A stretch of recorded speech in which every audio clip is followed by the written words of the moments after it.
members of the UK Society of Cooperative Studies, and it's with absolutely amazing pleasure that I would like to introduce this afternoon's session. The subject is broadly cooperative education, and anybody who's thought about cooperative education will know that it's an absolute treasure trove of methods, methodologies, pedagogies, philosophies, practice and structures.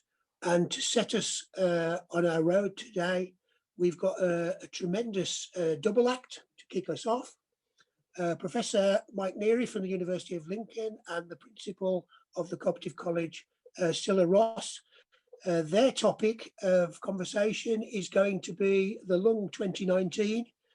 Sounds like echoes of Raymond Williams there to me. Coronavirus, cooperativism, and the future of higher education. Mike and Cilla, the floor is yours. Thank you very much indeed, Nick, and good afternoon, everybody. Well, we've got about, I think it was like 16 minutes to nail this one, but thank you very much indeed. Really sorry I couldn't join you yesterday. I know I missed some great sessions. As Nick intimated, Mike and I are going to share this, but actually it was the whole paper has been put together by along with our colleagues, and I'll say a little bit more about that later on. So it's a collective effort, and what we basically want to do is to think about long and how things take a long time to appear, and processes take a long time, and I'll pass over to Mike to talk a bit more about that too. But I just wanted to set the picture, because what we're trying to do here, or what I want to begin by doing, is just reminding us of this very long cooperative learning journey.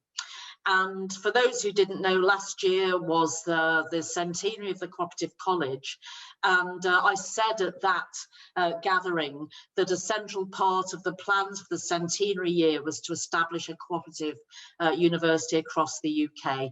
That's not only a long-held ambition from the college, but actually very much amongst many within the cooperative movement, who aspired to always to secure decent education for working class people in communities through and towards a cooperative commonwealth. However, when I was making that very bold and brave claim, there were two other enormous things going on. We had a general election in the UK, which was witnessing a massive shift towards, we would say, libertarian free market politics. And of course, the first cases of COVID-19 were appearing in Wuhan. So those two extraordinary things were in the backdrop of us starting to talk about a project which has been in gestation for some time, and we hoped would flower this year. So the long, which, as I say, Mike will say a little bit more about, but I can say a little bit about why it's important to my thinking, and in two particular ways.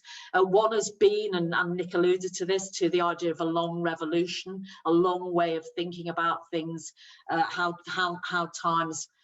things take time to change. And I think Williams's great contribution, whether that's to thinking about the society we live in or the type of learning we do, was around his idea of structures of feeling. But also Juliet Mitchell's work on women, the longest revolution, when she was looking at the struggle for female emancipation. So there's just two examples, and a third if we say this long moment towards a cooperative university, where we can think about that. And even in when we're looking at the sort of emergency that we have, the urgent way we need to respond to the climate crisis, it's been a very long struggle. So all of these things which we would think we should immediately deal with, have actually taken some time. So what the notion of the Long 2019 has done for us is help to frame some of our thinking around the changing contexts. And we recognise that it's been a long time, not simply for cooperative education, but for what we would call progressive education too. The way we've put this paper together is that it's been, as we said, a collective collaborative piece of writing, and it's the third piece of collective writing that has come out of the grouping that emerged in 2016 around Cooperative University Project. There are lots of other fantastic people who've been working on this too in other places, some of whom are on this call, but we actually coalesced at that time. And a couple of pieces of writing came out. One was Reclaiming the University for the Public Good. Another more recently was a zine, Recast, which was a way of thinking about cooperative and radical education, and all were sort of very much collective contributions. What I'd like to do now is just to pass on to Mike to say something more about this long time that we've been looking towards having this liberatory, transformational type of learning, which we would hope would take us towards a totally different type of future, a cooperative future. Thanks, Mike. Thank you, Cilla. Yes, the plan to create a cooperative university, which is the project we are involved in, has been a long time in the making. Indeed, in the mid-19th century, cooperatives were talking about this ambition in the UK. And in 1909, cooperators speaking in Newcastle said that we want and seek to obtain a cooperative journey that will end in a cooperative university. So Cilla and I, for the last 4 or 5 years and more, along with others, have been working on developing this idea and making it concrete. The ambition, ironically, to create a cooperative university with degree awarding powers has been made possible because of Tory legislation, Conservative Party legislation in 2017, the Higher Education and Research Act, that aimed, in fact, to make open higher education to private profit-making institutions. For example, McDonald's University or Manchester United University, these kind of institutions. But we have used that legislation to create a cooperative university. The idea to create a cooperative university at this time came out of the Tory policy to raise the fee for higher education from £3,000 to up to £9,000 a year for undergraduate students. And this, out of this policy, there came a lot of protest and resistance to this policy from both students and academics. The students, as you know, were protesting in 2010, and there was a lot of, there were a number of projects created by academics to set up free universities where there would be no charge for student involvement. But what we've been trying to do here is to mainstream the co-op university by gaining degree awarding powers, so we'll be a legitimate mainstream university. And in order to do that, the Cooperative College took the lead in establishing a federation of individuals and projects and organizations and activists to create a formal structure by which we could process this application, working with the new government regulator, the Office for Students. And in order to do this, the Co-op College created what they call the Interim Academic Board. And it's that organizational structure that we're going to be talking about this afternoon. And I was tasked to be the chair of the board. You might know that creating such an organization, there was a lot of different opinions and voices in it, and it's been quite a challenging process, but it's also been a very creative and consensual and collaborative process, working with the office, the government regulator, the Office for Students. So I'm now going to hand over to Cilla to say something more in detail about the working of the Interim Academic Board. Thanks, Mike. I will do. We are actually producing a full paper, which you can hopefully read, but I'm also keeping an eye on time. So other than to say around the interim academic board that, you know, what it tried to do was two things, was to think about what the cooperative governance and practice of a future cooperative university would look like, which was how to work that through a federation, and how to actually make sure that values and principles were embedded in our work were key parts of that. But the other thing that I would like to just quickly address is one of the collective compelling pieces of work that we produced both as an interim academic board and as a federation, which is about trying to work out what co-op learning is.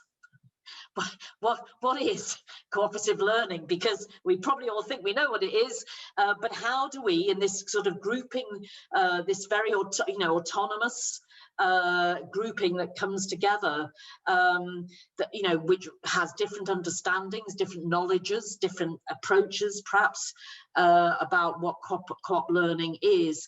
How do we actually put that together so we've got a common piece of learning for this new cooperative university, which takes a collective approach, a standard approach in some strange way, not simply to, you know, learning how to be a cooperator, but learning in cooperative ways.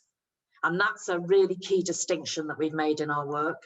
So, well, the content is about learning to be a cooperator, but it's how we do it that is absolutely distinctive.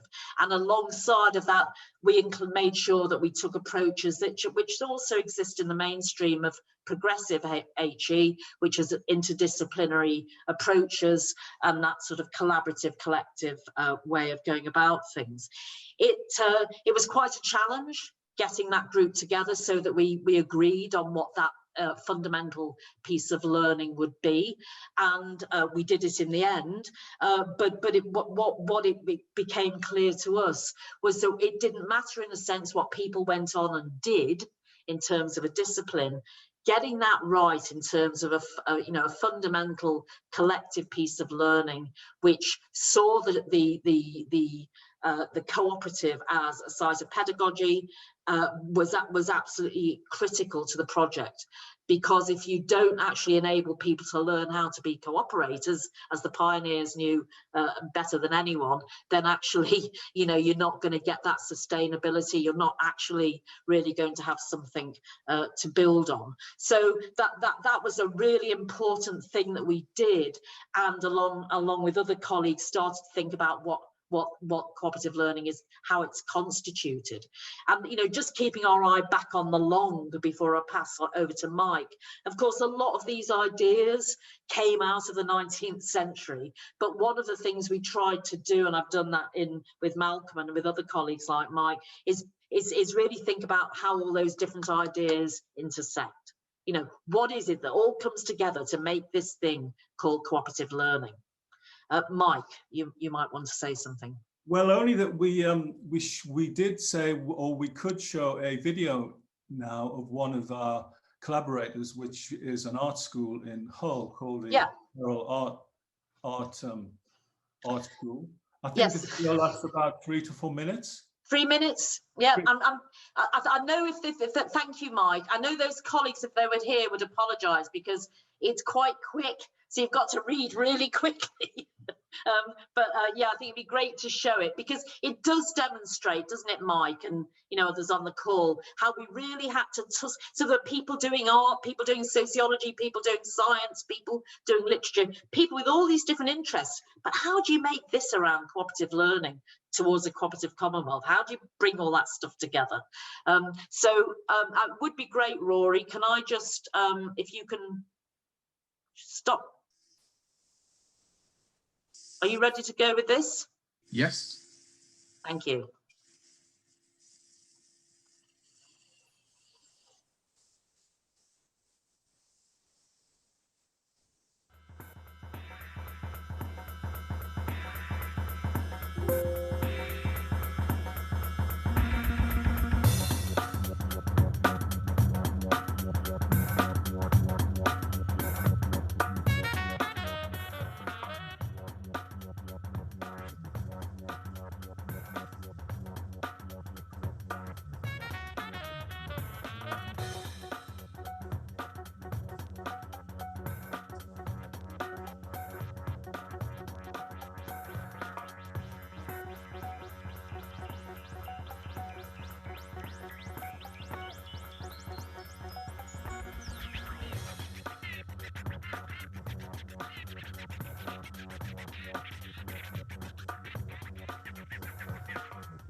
Good. Well, if I could now just say a few things about the idea of the long and how it helps us to think about the work that we are doing. The concept of long has a credible provenance in historical writing. The long 1968, the long 16th century, the long revolution, women the longest revolution, and the long march through the institutions. And we've used these ideas to help us to think. And I'll very quickly just run through a few of the headlines in each of them. And just to reiterate, we have already written a paper on this topic together, so we can make that available at the end of the conference. So the idea of the long revolution, which comes from Raymond Williams, enables us to maintain a cooperative and collective and socialist perspective that, in spite of the defeats of the Labour movement and the length of time it's been taking for us to establish the cooperative university, this is a long haul. The idea of the long march of revolution is an idea that one often finds in an entryism politics. That is to say, leftists can enter an institution and take it over. Well, we aren't trying to enter an institution, as we are already the institution. We are the university. That is to say, we work in universities. And we're not trying to take over the institution. We're trying to create a new form of higher education. That is to say, a cooperative university. The long 1968, which of course points us in the direction of student protests, means that students and their input into this project has been very, very important. And the governance model that we are establishing for the cooperative university, that has already been submitted to the Office for Students, goes beyond the notions of student engagement that already universities are asked to include. So our model of governance is not so much student engagement as a student power. And just to say one more concept of the long 16th century, by taking a historical perspective from the idea of the long 16th century and the emergence of capitalism that we get from Wallerstein, we can recognize the cooperative movement as a foundational labor or laboring movement against capitalism that seeks to create new forms of human association based on a new form of commonwealth or human value. Thanks, Mike. Oh, sorry. Yeah, that's it, yeah. Sorry, and I was just gonna, I'm sorry, did I? No, that's it. As you finished. And I was just gonna finish by just saying, and now, where are we? Because, you know, I started out by saying that these were the ambitions, they remain the ambitions, but of course what has intervened is this extraordinary period.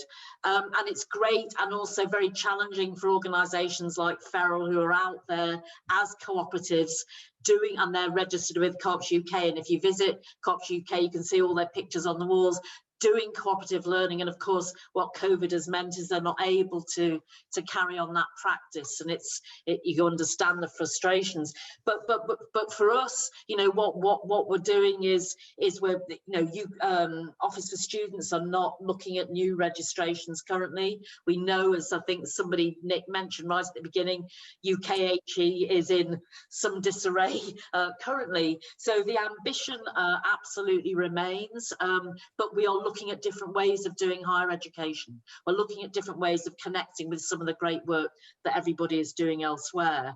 And that, you know, what we would conclude by saying is that, you know, the cooperative university has been a long time coming, but in some ways, you know, we've only just begun. So we're just keeping the faith, and that long time will bear fruition at some stage. So thank you. I would just say one more thing, if I may. Just before the general election last year, the Labour Party contacted us and wanted to include the cooperative university as part of their national education service. So we were very, very pleased about that, in the sense that this has gained national policy attention. So if Corbyn had won the last general election, then we would be seeing now the rollout of a cooperative university, or a form of it, after COVID across the UK. Thank you very, very much to Mike and to Cilla. A very stimulating opening gambit in our afternoon's discussions about education. I think I haven't immediately got any obvious people demanding to ask questions, so I think we'll go on to the next presentation, which is David Davies. David Davies is well. I hope it's the right. I hope I've got the right David Davies. There's quite a lot of David Davises, but there's a David Davies and James Nyland. Their work is on action learning, action research. Earlier this year, they published a monograph called "Is There Something Called Real Knowledge?" I think we'd all like to know the answer to that one. But their topic today, or his topic today, is about the ecology of learning. David, the floor is yours. I'll share screen. Hello, everybody. I'm hoping everybody can hear me. Loud and clear, David. Welcome.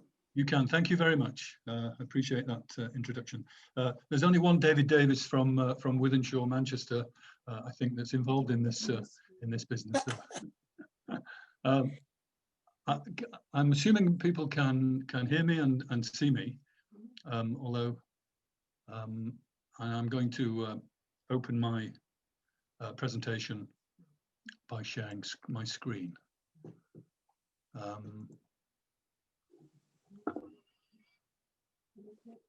Bear with me. I'm double clicking. There we go. I'm assuming that colleagues can see a slide saying the ways of knowing towards an ecology of learning. Well, first of all, colleagues, just let me say that I bring greetings from my co-author, who can't be with us today to present, although he may be listening in, from Jim Nyland, who is Associate Vice-Chancellor of the Australian Catholic University in Brisbane, Australia. And he and I have been working together for some years with the organisation for engagement for Australian universities. And Jim actually edits their journal called Transform. And I've been working with Jim for about 10 years on associated issues. Just as a slight introduction, I am formally retired, but I spent a lifetime working in education. And I worked in formal education as well as informal education, worked for the Open University, worked in Northern Ireland. I was once deputy principal of West Hill University College in Birmingham. I finished my career opening a campus at the University of Derby, for the University of Derby in Buxton. And I spent a good deal of time working on access issues. And I had hoped to be able to make the University of Derby one of the, or if not the best, open access and widening participation university. Whether it has become that, I think, is moot. But once upon a time, certainly 20 years ago, it aimed to be that. So I think I'm part of a tradition which tried to make public sector higher education relevant to working people and working class people and people who've been excluded from education. And I am well aware, but as Cilla has maintained, that cooperative education has a long, proud history of introducing learning for working class people. So my talk is about, and my focus is on, something that I think I'm beginning to call, or wanting to call, an ecology of learning. In the third decade of the 20th century, we can see a time of great contradictions. The worldwide health pandemic of 2019-20, has now killed, not in the hundreds of thousands of people, but they're beginning to count them in the millions. And it's thrown into sharp relief the reliance we have on low-paid, poorer, vulnerable, marginalized people and workers to this deadly disease. The health crisis is, however, I think only one of several crises, which include climate and environmental breakdown, economic dislocation, and probably the trade wars between the USA and China, which are now evolving, and we seem to be becoming part of them. The emergence of right-wing authoritarian populist governments, as we've seen, and enforced dislocation, mass migration of millions of people due to wars, persecution, famine, has all brought about a situation of precariousness and anxiety. And this impacts especially on young people who fear for their futures. So I concur with what Cilla was saying about the nature of current crises. But there are some paradoxes which I think have also been referred to. Amongst the carnage that we've seen, we have vastly more education, vastly more learning than our forebears, could ever have possibly imagined. It's theoretically and practically possible for educators to communicate with every living human being on the planet. Education, including research, represents the greatest potential for economic growth and underpins a large part of global prosperity. And yet, the curriculum, for most people in education even, is of little concern. And I'm not even sure that the academic structure of our schools and universities is also of concern in meeting these new crises and these new paradoxes. I think there's a stringent need to reorganize and reshape the curriculum so that it looks at and addresses and places centrally these contradictions and paradoxes. So there are challenges. So let's consider what some of these challenges might be. Now, Mike Neary and his collaborator,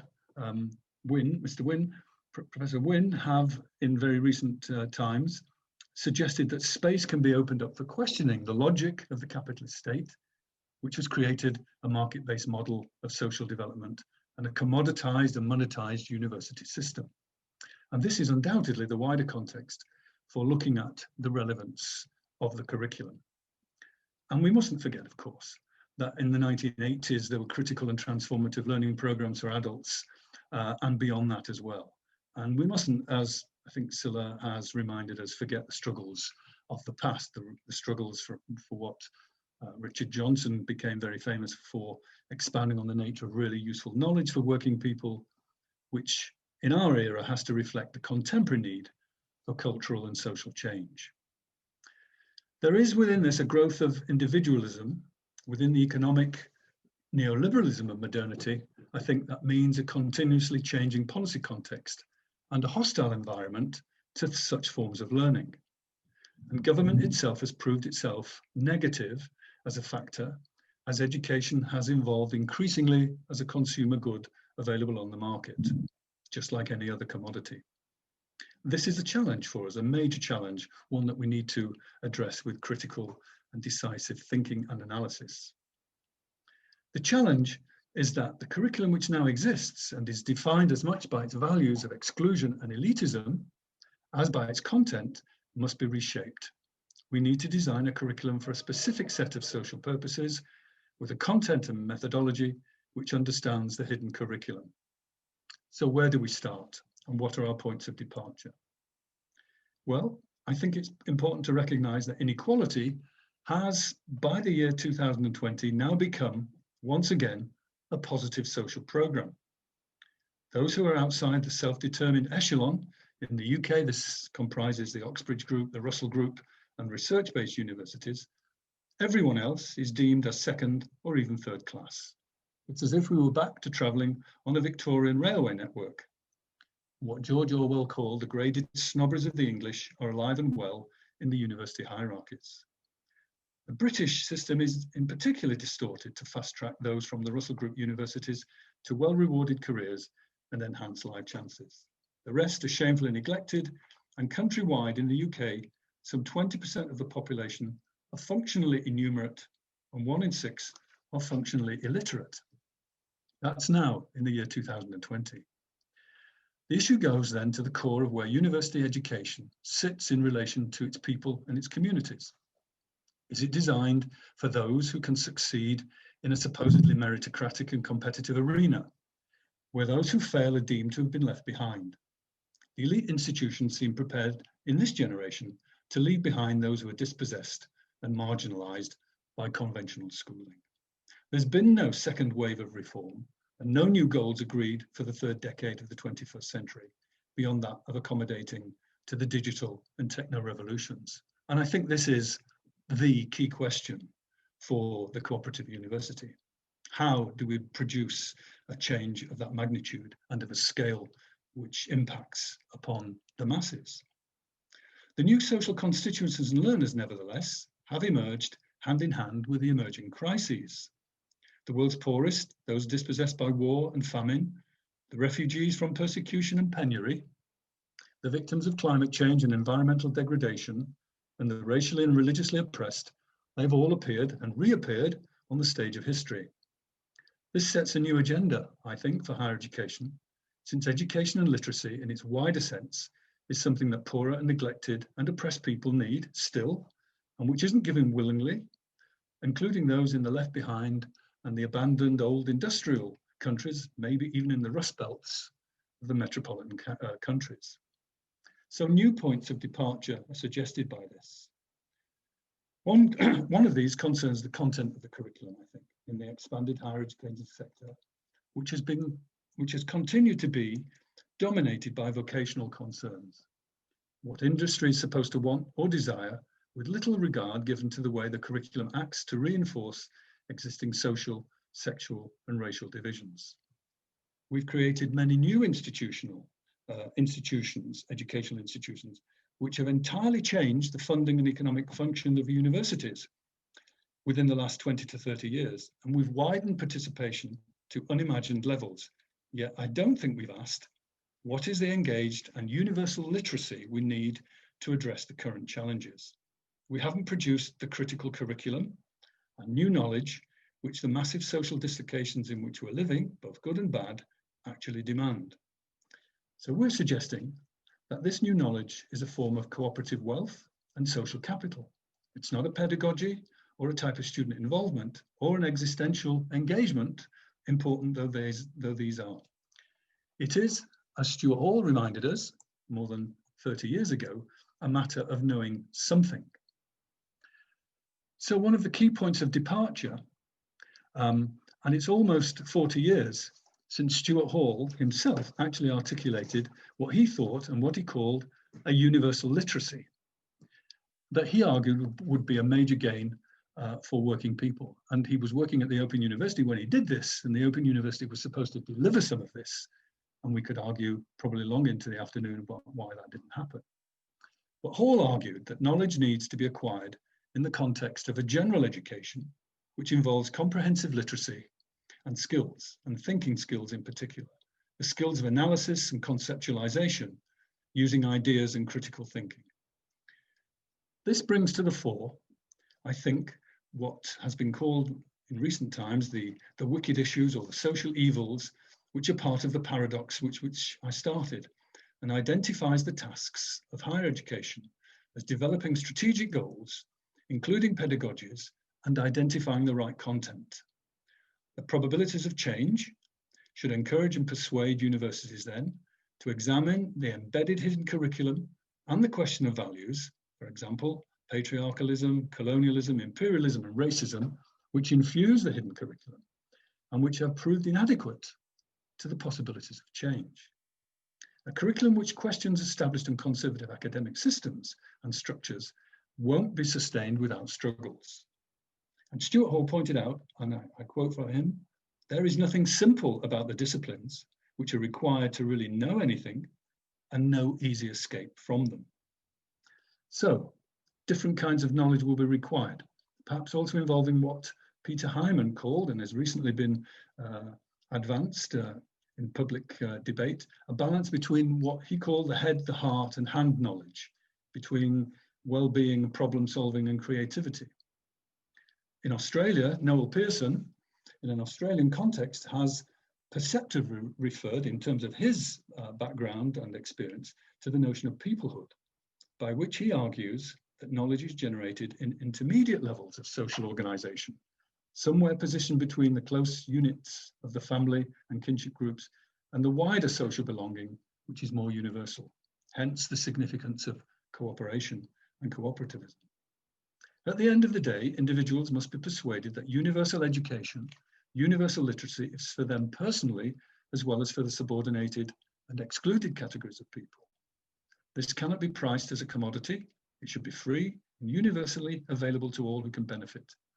This perspective was for long the social horizon for learning before the emergence of the hyper-capitalized and market ideology of education as a positional good, available through the marketplace to those who could pay for it. The realization that such change is needed is a key point of departure. It's the moment for democratic and universal education as a national popular goal. And if not now, a moment of world crises, then when? Which brings me to a recurring theme.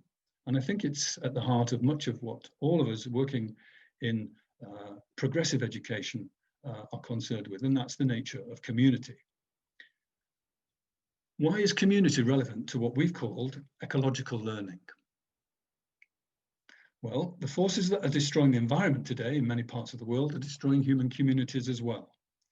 In eliminating the peasantry, for example, in many places, and indigenous people, for example, we're also contradicting the hopes once contained in the principle of historical and social progress. In urban contexts as well, many traditional communities are threatened with removal or extinction. We only have to look at the notorious Rust Belts around the world. This is the context then for redefining and integrating learning around the older place-based notion of community that many people still appear to value so highly. A geographical and emotional community is being evoked here, which often trades on occupational and cultural identities that people seek to preserve or invent for themselves. So an ecological view on what a community is requires a cross-genre approach to what is valued as knowledge and experience, rather than being a single feature. It's ethnographic in that it gives an authentic voice to the subject, to the person, as well as the object of our learning, and it's focused on people's experience and consciousness in a critical way, rather than a theocratic way. No truths are given to us, they have to be discovered. We want to call this an ecological perspective. Does this mean we've abandoned our sense of what community and place has meant traditionally and how it might be relevant to learning? And I think the answer to that is hopefully no. And perhaps a brief reference to two working class communities might give us some insights. A community can be defined by a common identity, by shared values, lifestyles, goals, and a sense of experience known as interdependence. It's also often used to describe a location where people live or have been forced to live. There are also vast differences between communities which appear to share common characteristics and lifestyles. We call them all working class very often. The examples I want to take, just very briefly, are the publicly owned housing estates of the 1950s and 60s in what was referred to as Ashton, coal mining town near Leeds. This was written up in Dennis Henriques and Slaughter's very famous book called Coal is Our Life, published in 1969. This was a social anthropology of a mining community. There's also another one which is interesting to compare with it, published by Lindsay Hansey in about the 1980s and 90s, of a council house in Birmingham in her book Respectable, published in 2016. Both these pioneering accounts are about the working class and are essentially English, yet they have very different characteristics and what we could call social trajectories. Both community narratives explore in detail what it is to live in communities defined by the nature and availability of work, by the social and economic state of the residents and of their cultural pursuits and social organisation. Both studies present aspects of cultural poverty and isolation imposed on the working class community and of the material and cultural factors which limit the impact of social welfare provision. Both accounts, however, are drawn to the problematic nature of the relationship between social class and work and social status and respectability. Both are critical of the notion that we can understand these realities only as things in and for themselves. Both demonstrate that communities in Western advanced capitalist societies in the 21st century cannot be understood as if they were self-contained units, whose social, economic, and psychological and emotional characteristics had little connection with the world outside and the economy beyond the local boundary. Both the West Yorkshire community without the mine and the Birmingham Council estate without its skilled working population were, and still are, in what Henriques, Dennis and Slaughter called, in danger of becoming an aggregate of socially isolated and culturally condemned human beings. This, then, I think, suggests that if communities themselves alone can't provide a sufficient basis for the learning needed to change and transform our societies, what is needed, perhaps a different and ecological perspective, could be part of the answer. Which brings me to that definition of what an ecological education might be. First thing we have to note is that humankind is a learning species. It gives us evolutionary advantage over other species on the planet, or at least it has until recently. Some, of course, are questioning just how much we've learnt about ourselves and our capacity to coexist with our environment. But an ecological approach to community would argue that there's a continuing geographical base to most people's lives, and therefore learning and education should reflect this fact centrally and be based upon it.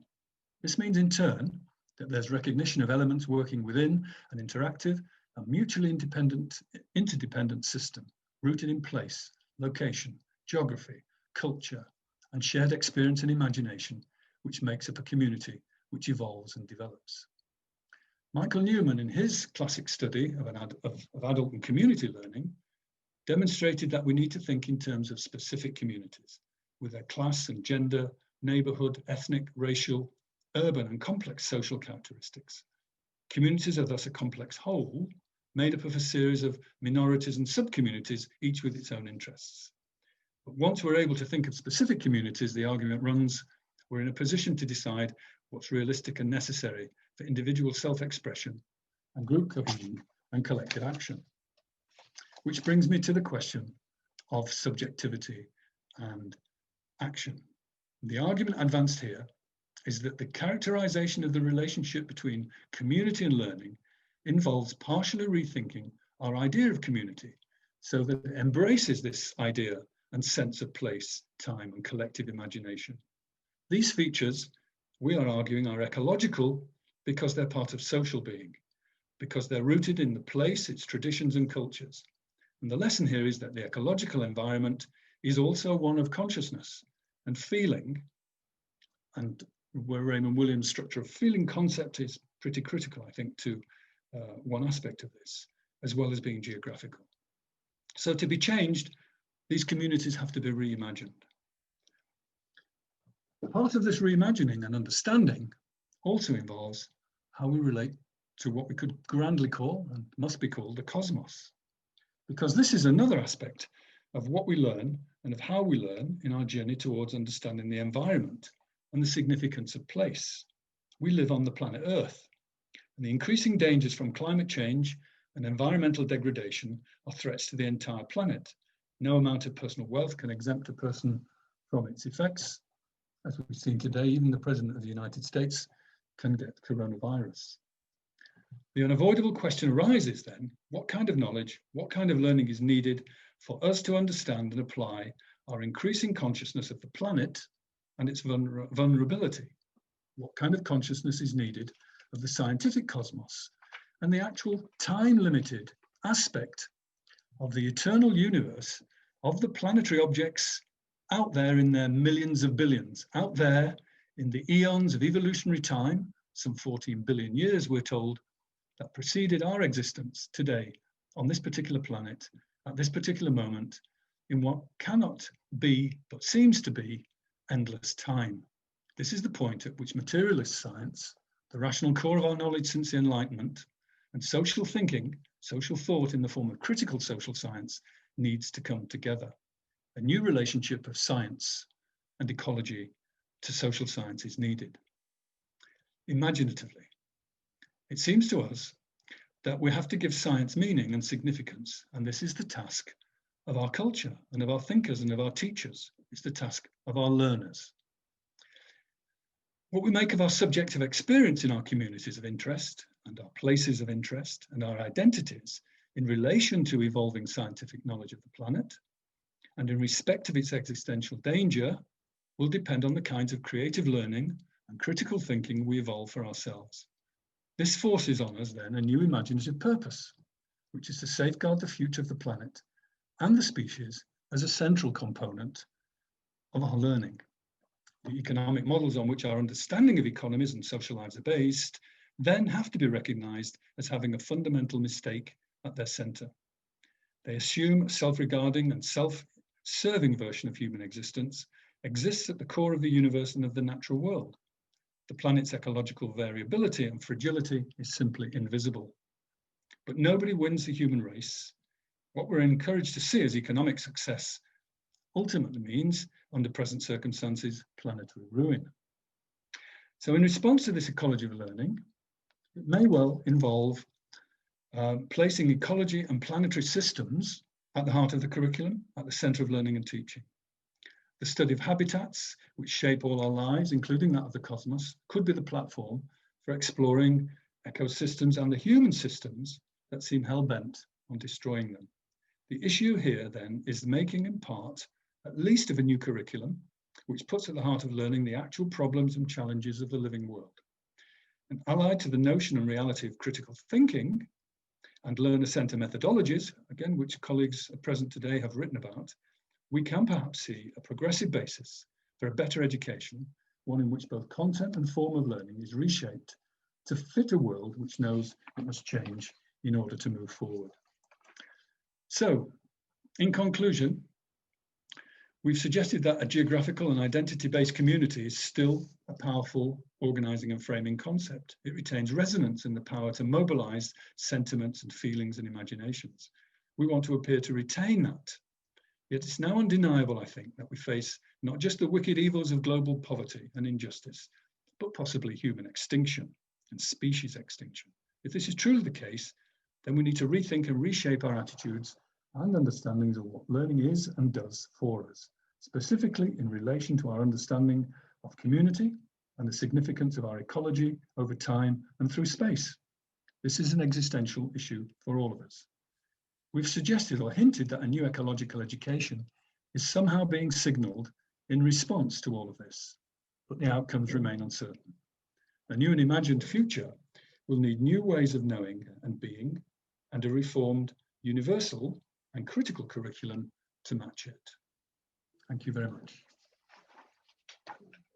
Thank you, David. That was very powerful stuff, very deep thinking there. I mean, from Raymond Williams to Stuart Hall to a bit of William Blake, I think, at the end, in terms of his critique of science as a way of measuring things, but not really of valuing things. Thank you very, very much indeed. I'm going to move on now and introduce our next speaker. This is going to be Katie Hyslop. Katie has been working with Dietmar Roessl and Martin Pieperhoff. Sorry, Nick, can I intervene? There are people who want to ask questions. Well, there's a person who wants to ask a question. I've asked him to wait till the end, but I can interview. He can ask a question now if he's really desperate. Yeah, I do think we should give a chance for people to ask questions of each speaker. Okay. There's one person got his hand up at the moment, John Courtney. Do you want to ask a question, John?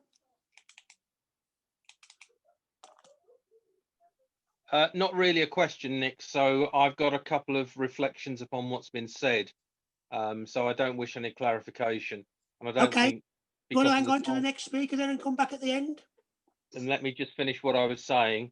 And so I therefore think that it's probably best to carry on with the programme as outlined. Thank you very much, John. Is there any other ones I haven't spotted? Who've got the hands up?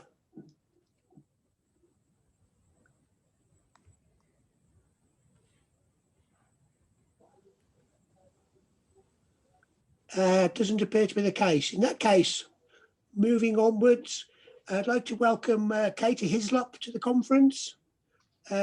Katie's been working with Dietmar Roessl and Martin Pieperhoff in Germany and Austria, and her subject is about innovation in learning. I'll let Katie introduce the work herself. Katie, yep. The floor is yours. Perfect. I'm assuming that everyone can see me and hear me okay? Brilliant. Perfect. Good. So I'll just go ahead and share my screen and get started with my presentation today.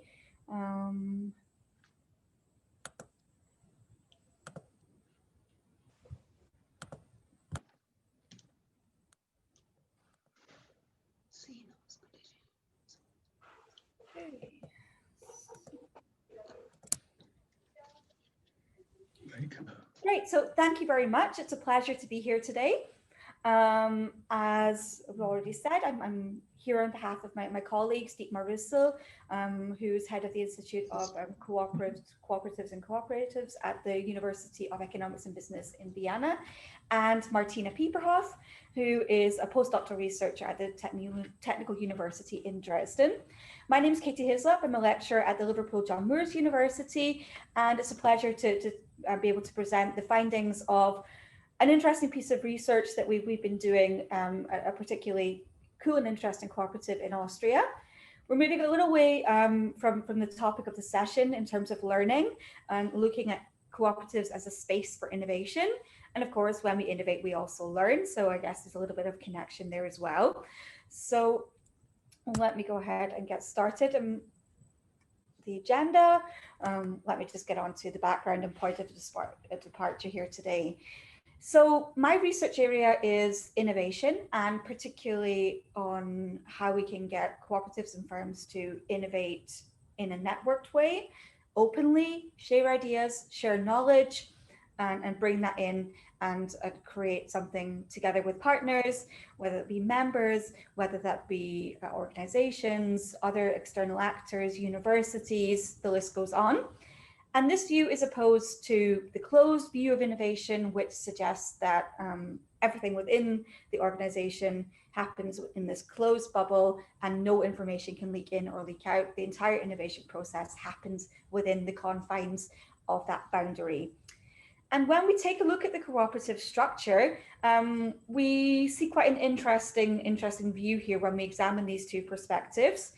On the one hand, if we take a closed view that everything should happen internally, we could argue that cooperatives should be focusing on promoting their own members, so the innovation processes should be closed to the outside world to benefit this insider group. On the other hand, when we look at the cooperative structure, that boundary is actually pretty porous. If we think about membership structures, there's plenty of space, plenty of room for ideas and knowledge to flow in and out and between actors. So this gave us a little bit of food for thought, and we began to think, actually, is it time to have a look at this structure and exactly how innovation processes are happening? So with this in mind, we set out the following research questions. I'll just go through these quickly now. So we took a look at the literature, and actually there is relatively little out there on innovation processes within the cooperative structure, within a cooperative setting, which surprises a little because we were really intrigued and I'm really interested to find out what was already done. But we found a little bit of a gap. So we wanted to go out and have a look at these questions A and B. First of all, what sources are perceived as an impulse for innovation within a cooperative?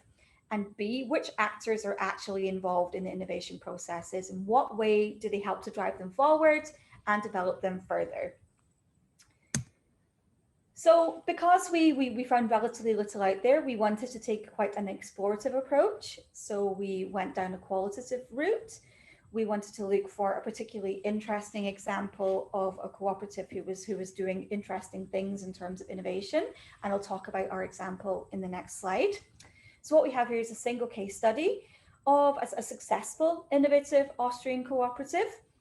We did in-depth narrative interviews with a number of people involved here. We interviewed the director, of course. The cooperative involved also has a number of consultants who go out into the field and talk to members, who are regularly visiting members and dealing with them on a day-to-day basis. And we also spoke to a couple of members.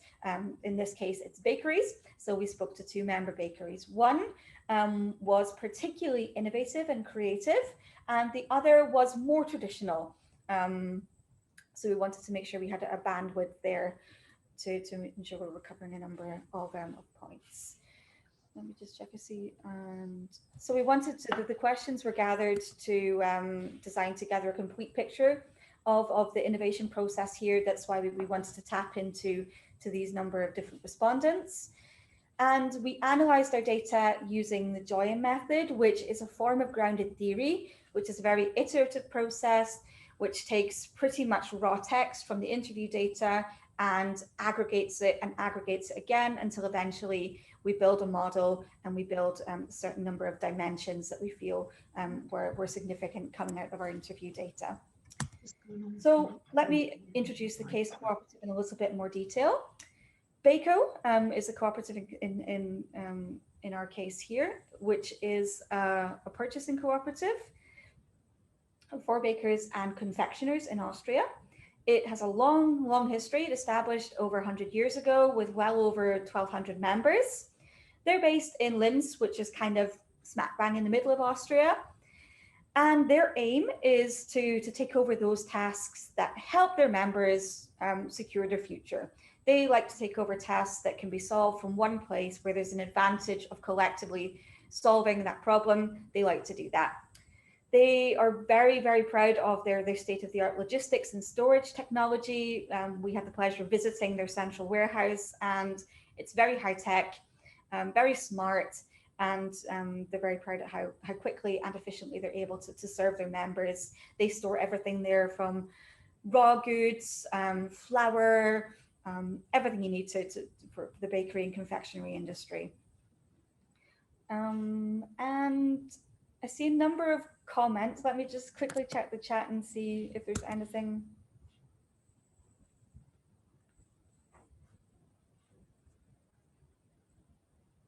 Anything urgent? Oh, cool. There's a couple of BAEKOs in the UK as well. Interesting. So let me get back into the presentation here. And they are very much surviving and thriving, where other cooperatives in Austria haven't really been able to do so. And they are very quick to respond to market demands, and it's a very demanding market. We were very surprised once we started learning exactly how dynamic and how interesting this sector is. And could it be that the recipe for success, pardon the pun, in this case could be in the innovation process? So this is what we wanted to explore, and let me talk you through what we found out now. So how does innovation work at BAEKO? Well, first of all, from top to bottom, the cooperative recognizes the need for change and opportunities for innovation in order as a means to survive and thrive in a very demanding and fast-moving market. They quickly revealed that members are a key source of ideas. Everyone is given a platform. Everyone is given a space to express their ideas, to bring ideas to the table. They have a number of magazines, websites, number of different resources where members can pitch in, deliver their ideas, and share that. BAEKO also find inspiration from other firms, including other cooperatives. They have a lot of contact with other BAEKOs in Germany, for example, and they're always learning and sharing from each other. And of course, BAEKO also has their value chain, which provides a number of impulses also for innovation. They learn a lot also from their suppliers. One of their suppliers was a big inspiration for some of the technology and the logistics that I spoke about a little bit earlier. Those ideas, that impulse all came from the supply chain at BAEKO. And BAEKO's innovation processes are also heavily influenced by the structures and regulations of the sector in which they operate. Of course, BAEKO, you're dealing with food, and here it's heavily regulated, and they have to be quick to respond to changes. And BAEKO have actually been really proactive here in getting the necessary certification, in exploring how they can get organic and bio certificates quicker than any of their competitors here.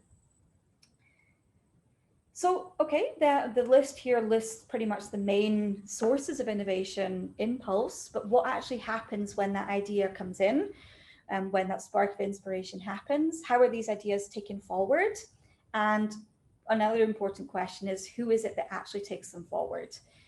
And we analysed our findings pretty much along a continuum between open and closed innovation. And I'll present a model here that we've kind of created. Apologies for the small text, but I guess it's not so much of a big deal now that we're all on small screens.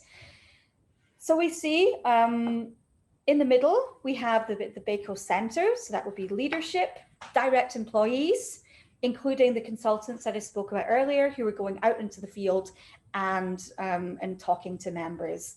And indeed, some innovation ideas do still happen within the confines of this bubble. It's not as if the entire innovation process occurs openly. There are some things that happen within this centre circle, some things that BAEKO headquarters keep and develop themselves. But as we move to a circle further, which we label a kind of locally open boundary, here we see members coming in, sharing ideas, and opening up that innovation process with the innovation ideas flowing back and forwards in between the circles.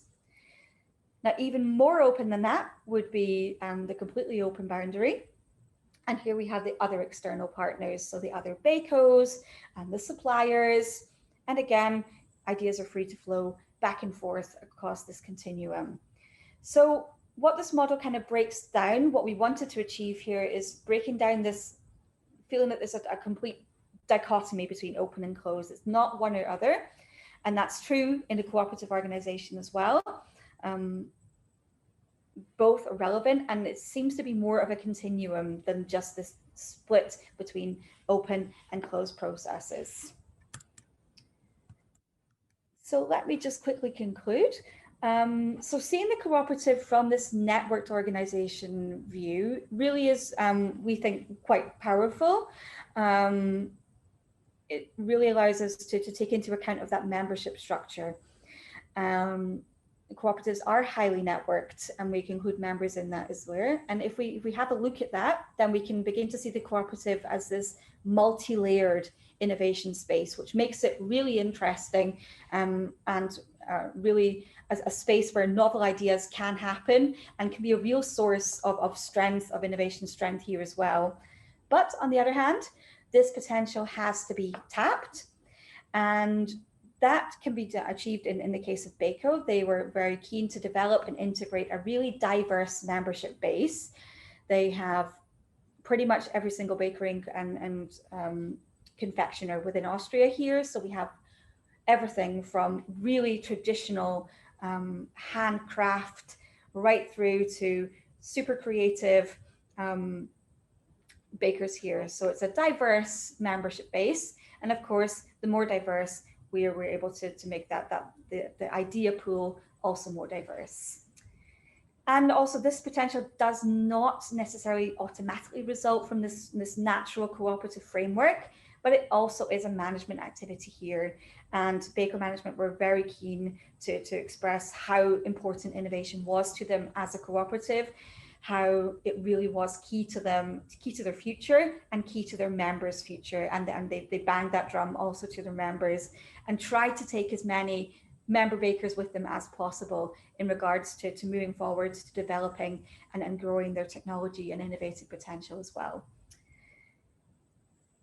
So our concluding thought, our concluding thesis is that cooperatives that are not able to successfully activate this innovative potential that could be inbuilt and anchored in their structure might lose a bit of their strength here. And also they might not be able to take all their members with them who are keen to grow, who are keen to innovate and see their future secured this way. So we really want to explore this thesis further and are very interested to get some thoughts and feedback. We do currently have a German language paper in quite end phase production and an English translation being edited by myself at the moment. So we hope that we're able to counteract some of the limitations of the single case by making sure that we targeted a number of nodes in the BAEKO network here. But of course, we really want to explore these findings further. And our analysis is limited to this one innovation space. And it would be interesting to see, are there any differences between product and process innovations? Are there any differences between different types of cooperatives? We're looking here at a purchasing production cooperative. Does that look different in housing, for example? So there's plenty of room to explore and expand these findings here, and we're excited to do that. And thank you very much for your attention, and we'll look forward to, if you have any comments or any questions, be happy to answer them for you now.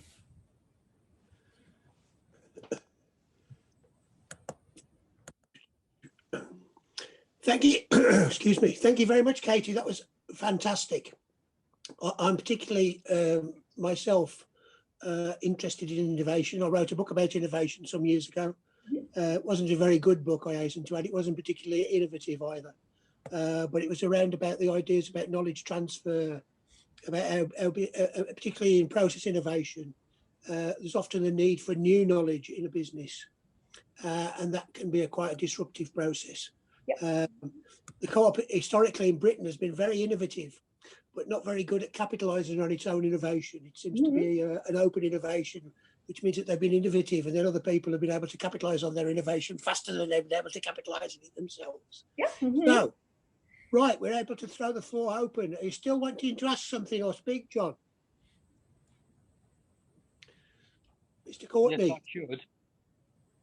And I have an egg timer here. It's a thing that we use to occupy to indicate that I'm talking too much. The speakers at 2:30, Cilla and my friend from Lincoln. I find it very helpful to think about revolution not so much as being overnight or within a week, but over a long period of time. And therefore revolutionary socialism and democratic socialism become together. I would point out that when I was a school teacher thousands of years ago, we taught in the Nuffield approach, which was definitely cooperative and heuristic rather than didactic and hierarchical. And I think there's scope there. The speaker at 3 o'clock, I'm sorry I haven't got the names written down. David. Yes, an important question is why 5% of the age cohort in 1969 went to university, as I was one of those. The other 4% were public school boys. I was the working class boy at Bristol. Is now 50%, and what we as a movement are doing to address the other 50%. There's a flow from data through to wisdom, which is very relevant to the offer that a cooperative form of learning should bring. And then finally, to our last speaker speaking about the bakery cooperative in Austria, it occurs to me that one useful model is the cooperative in Chicago, I think it is, that started out as a retail cooperative, realized that it was being outcompeted and turned itself, I think, into a dairy cooperative, and was being outcompeted and turned itself into an opticians cooperative.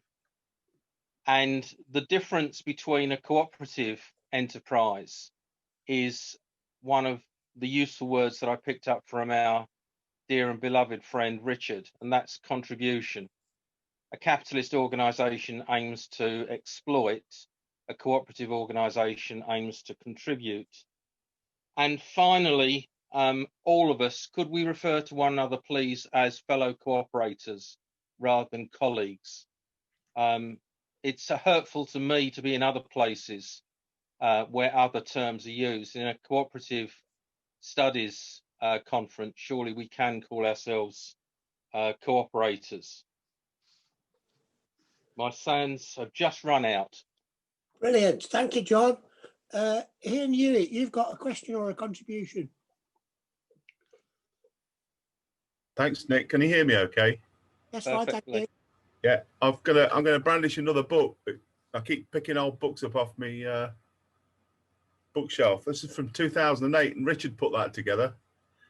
Hello, John. And it was a Robert Owen conference at New Lanark, and Richard, I got a mention in that. Richard wrote up a discussion that we had about what was going on cooperatively at the time. But we were introduced to a bloke called Bryn Purdy.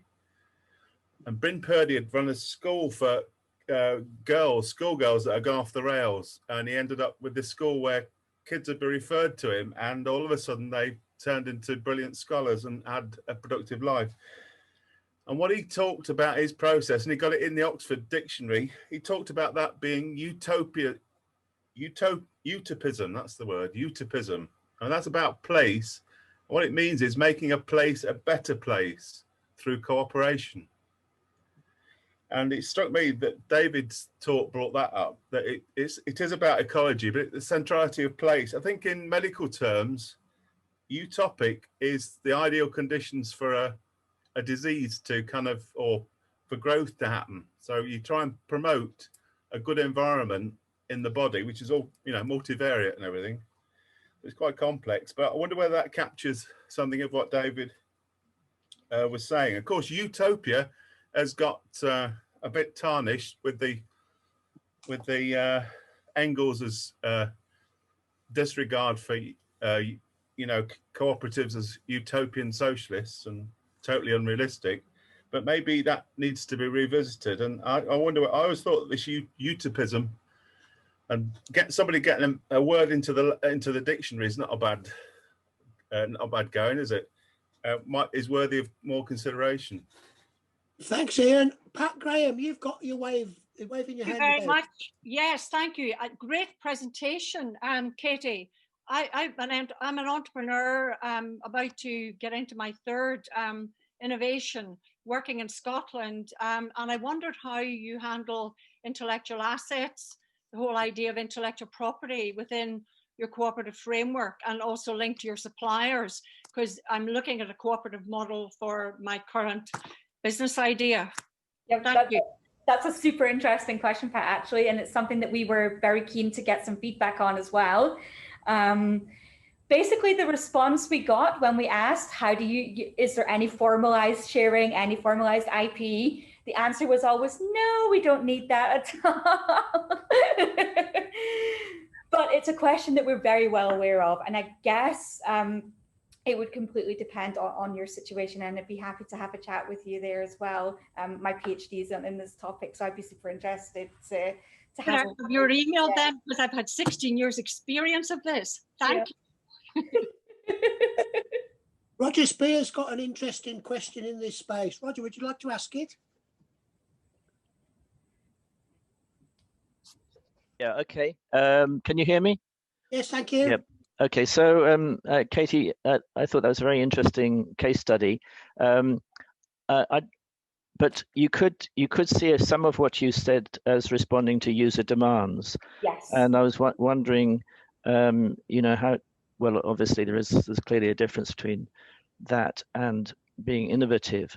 But I was particularly interested in if you have a diversity of members, you know, like large bakers and small bakers, and or specialist bakers and general bakers. How did they balance the direction of innovation in relation to a diversity, or maybe there wasn't a diversity of members? No, there absolutely was, Roger, and that's a really good question. And the answer to that question is they tried to cover all bases. They really did. They had the small baker demanding, you know, an individual spice for a particular cake, right through to really big players who needed completely new, high-tech production line setup. And they did try and cover all of these bases. With the smaller, more incremental, more user-based innovation, what they tried to do here is try to get some kind of scale. So maybe not just one small member, but if they could get a group of members together.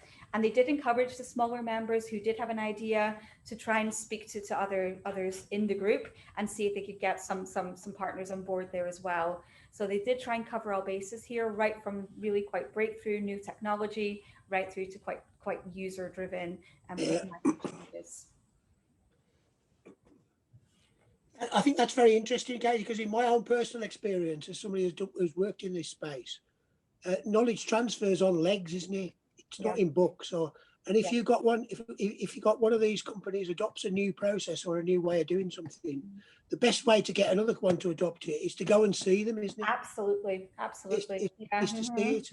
And if they think if Fred can do it, well, we can do it. Yep, absolutely. And it was very much word of mouth. Yep, definitely. If man at the centre says you can do it, you're not going to take any notice of him, is it? You know, the joke is now, I'm the man from head office and I've come to help you.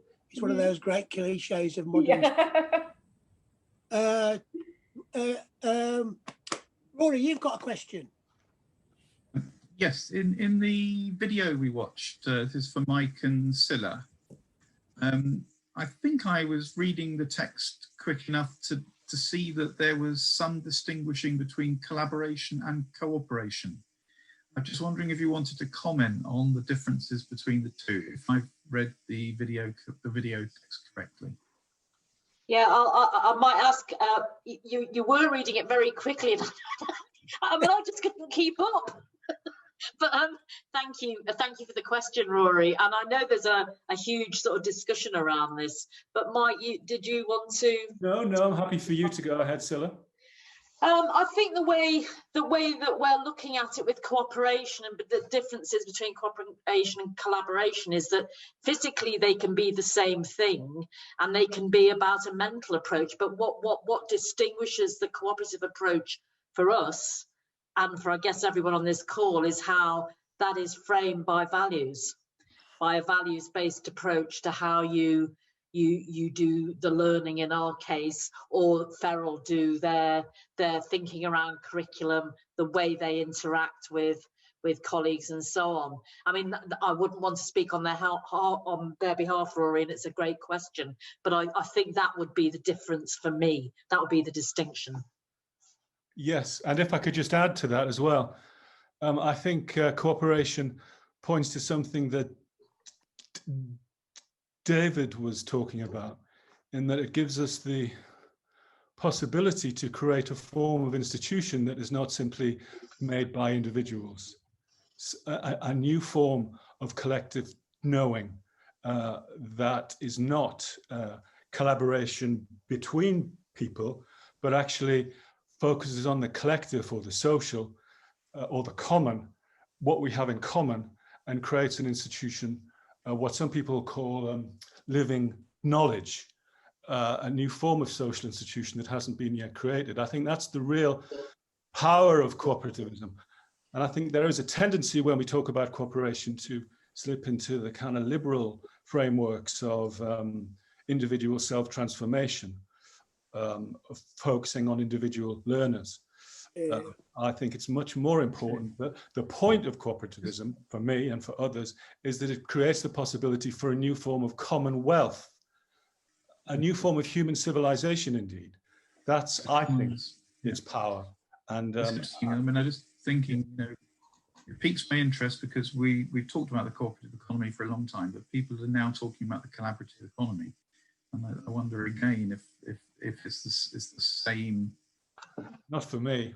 Distinctions there, yeah. Okay. No. That's the French resistance. It's what? I say ask the French resistance. They got a very clear distinction between collaboration and cooperation. That's a bit unfair. I think that in my innovation space, a collaboration which creates by what we would call bidirectional value, where the two collaboratees both create new extra value as a result of the collaboration. That's creating new value. But like Mike says, it's not shared value. It's the two individuals gain value, but they don't. There's not some third space where there's extra value created. Is that where that common ownership takes place, where the community or the group gains value. So I think there is a difference, but it's quite complex and quite subtle. Richard Bickle's got a question. Richard, do you want to come in? Straightforward. Hello, everybody. I just wanted to come in on this little thread.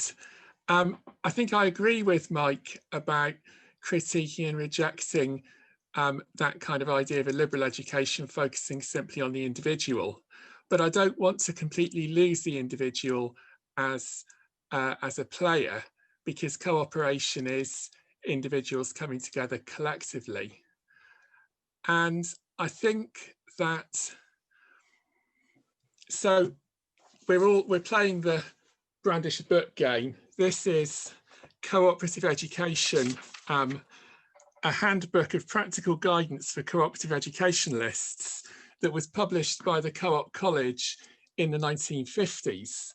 I bought it at the beginning of lockdown thinking I'd have loads of time on my hands to read it, because it was something we had in the education department library of the Ipswich and Norwich Cooperative Society. And I was convinced that there was a preface to it which said in which Bob Marshall, who was a long-term Co-op college principal, said something like, the business of the cooperative movement is not bakery or drapery or grocery, but the formation of men and women of cooperative character. Now, as it happens, the book doesn't have that in it. So it might have been, I might have read that in a different book or a different edition or whatever. But I think that what Bob Marshall was saying was, in a kind of slightly pompous mid-20th century fashion, was not that it's just about the individual, but that actually, if we want the cooperative economy to grow, we have to consider the formation of cooperators. And I think the formation of cooperators is incredibly important. And it happens in a social and cultural ecology. So I found that ecology of learning thought really helpful. But I think that if you think about the kind of cultural ecology that co-operators operated in when the movement in the UK was at its zenith in the 1950s, an awful lot of those organisations and structures and relationships, if they exist at all, are mere shadows of their former selves. You know, whether we think about the WEA, local authorities, working men's clubs and institutes, co-op auxiliaries, you know, we still have some allotment societies and pigeon fanciers clubs. But in terms of that kind of shared cultural environment that helps people to develop the skills and knowledge and relationships that enable cooperation to happen, I think we've got to recreate that for today's world if we want to avoid the failure of large co-ops, management capture, and what we've seen, those of us who are following the goings on at Mountain Equipment Co-op in Canada this week, where there's a rearguard court action happening today to stop, with angry members trying to stop a sell-off to US private equity. Sorry if this is beginning to ramble a little bit, but I'll just wrap up by saying that I'm reminded of a paper that we had at a Co-op Studies conference, I think in 2006, from a young researcher from the US whose name temporarily escapes me, but which was reflecting on the philosophy of Thompson in the mid-19th century and the idea that there are two kind of contributing motivations in co-ops. One he called the eudaimonist motivation, which is about people who participate, who get value from everybody in the network or everybody in the community feeling valued, and the hedonistic motivation, which is about one getting personal advantage for oneself. And he classically contrasted, on the one hand, housing co-ops, credit unions and consumer co-ops traditionally taking a eudaimonist approach, and agricultural co-ops made up of Tory farmers taking a hedonistic approach. But what I find interesting is that when you actually dig beneath the surface, if we look at BAEKO, which is, you know, small business people coming together to pool their purchasing and their knowledge, is that actually when you talk to people who are in those co-ops, they might not use overtly political language with either a big or a little p, but a significant part of the value that they get from that act of cooperation is not just a lower price for flour or a better price for their goods and services or access to bigger market. It's actually the relationships they have with other people doing similar things nearby and far away. So there's actually a collective benefit that has an individual aspect to it. I think I've probably rambled for long enough. Thank you. Thank you very much, Richard. We're just coming to the end of our session. It's been incredibly exciting and interesting. David, do you want to come back in and add any comment? Yes, I would just like to reply to John's. Can you hear me? Yeah, please go ahead. You can hear me. Just in reply to John's question about how did we get from the 5% in the 1950s who went into higher education to the 50% in the year 2000 and so on. And what about the other 50%? I think there are many questions and many issues involved in that question, but there is a big theme behind all of this to do with the nature of social reformism and just how far the objectives of social reform were mediated through education and essentially displaced the critical social values that our previous speaker, I'm sorry, I missed your name, so eloquently just outlined with 19th century and earlier 20th century cooperation. We have had a failure of social reform, and we haven't recognized the role education has played in that. Instead, we've articulated our aspirations and our desires and our politics through education as if the achievement of mass higher education was itself the objective to be desired. And at the same time, we haven't actually looked at the reasons for that. And one of the key reasons is we never looked critically at what was taught. We never looked at the content of what was taught. We handed that over to a group of professionals who were embedded in a 19th century ideology of university departments. What we didn't do was realize the crucial lesson that education is not free. My mother thought it was free when I passed an 11+ and was allowed to go into higher education. Her mother thought it was free when she passed an examination and went to a grammar school in the 1930s. It was supposed to be free, but it isn't free. And it was Stuart Hall who again said, very graphically, education does not, and learning does not hang around on street corners waiting to be picked up. It is struggled for. It has to go from the margins, which I'm afraid that where much of cooperative education has been, to the centre. We thought, those of us who were involved in education, I've been involved in education actively for most of my working life. I'm talking about 50 years worth. We thought we were at or getting to the centre. We weren't. We've been marginalised. Our key concerns and values have been rendered to the margins again. And we have to get from the margins to the centre again. And we need to rethink our teaching and our learning and what critical thinking is all about. So I don't know if that answers John's question, but maybe it's part of the answer. Thanks for the question. Thank you very much, David. Thank you for that contribution back. Very powerful stuff, David. Thank you very much. I think we're coming to the end of our time now, ladies and gentlemen, colleagues, co-operators, comrades, whichever C word you want to use. I've been following the interesting conversation in the chat about how we should talk about ourselves. I've learned a lot today. I hope you have. I've learned about what the future of higher education needs to look like.